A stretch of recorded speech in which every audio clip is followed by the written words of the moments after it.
One of the bigger concerns nowadays with our present situation in the university and the academic world, and even in business and work, is what we termed as connectivity. Here in our institution, we have what we call AWA, or Alternative Work Arrangement, that can take the form of WFH, work from home, adjusted working days or working hours, etc.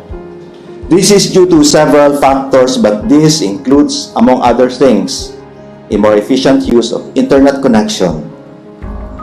There is a need to connect, but there arises a need for increased bandwidth and gadgets that can be efficient enough to handle our need for connectivity. Today we are celebrating the memorial or the feast of Our Lady of the Holy Rosary.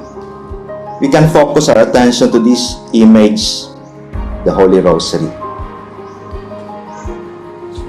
The beads can symbolize the community of persons united with common aspiration and vision, united with each other in faith. As a whole, it gets its meaning because of the inseparable connection to Christ, the cross. We do not see a rosary whose chain is broken or severed. Of course, there are those who cut the chain and put the rosary inside the coffin, presumably to stop death or misfortune in the family, superstitious beliefs. In that case, the rosary ceases to be a rosary. It is not a coincidence that our gospel reading for today is about the disciples asking Jesus how to pray, because rosary is a prayer. Some things to say about prayer. Number one, prayer is connectivity. Prayer is connecting ourselves to God and our neighbor as well. Jesus taught the disciples what we call the Lord's Prayer, that can be divided into two parts. That which is due to God, and another for our neighbor. Sinasabi nating vertical and horizontal dimensions of prayer. The second one, prayer is not only personal but communitarian. Kaya nga, yun na, symbolism yung beads, no? In an unbroken chain. Yan. Number three, praying, this is important. Praying must lead to action.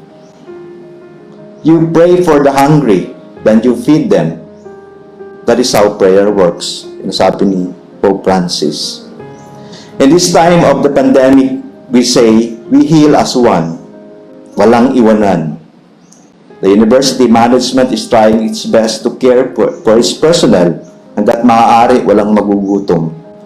Which brings us to the challenge, to be persons of prayer, to develop gratitude, that we are forgiven by God, and therefore able to forgive others as well.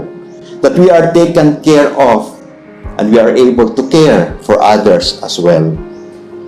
To quote from Pope Francis, sabi niya, one of the reasons God wants us to pray is that our prayers for others inspire us to action for others. It's so simple.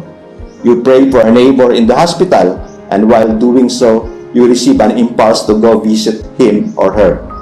You pray for the starving, sick children of Africa or a refugee, and you receive an impulse to donate to Catholic relief services or Doctors Without Borders. You pray for those without food, and God fills your heart with such compassion that you take food to a food pantry. Because prayer is about our minds and hearts.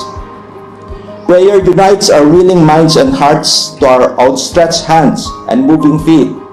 Prayer enlarges our capacity for love and mercy until our vision encompasses the universe, and we find our prayerful hearts united to God's own fathomless heart.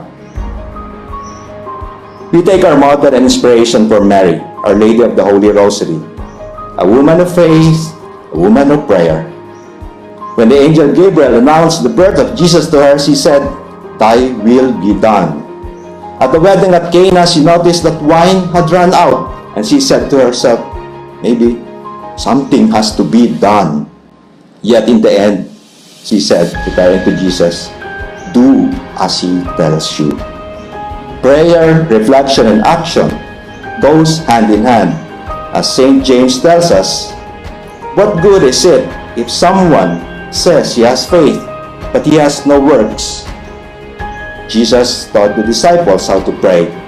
He reminds us today that together with Mary, Our Lady of the Holy Rosary, we may be also persons of prayer, of faith, and good works.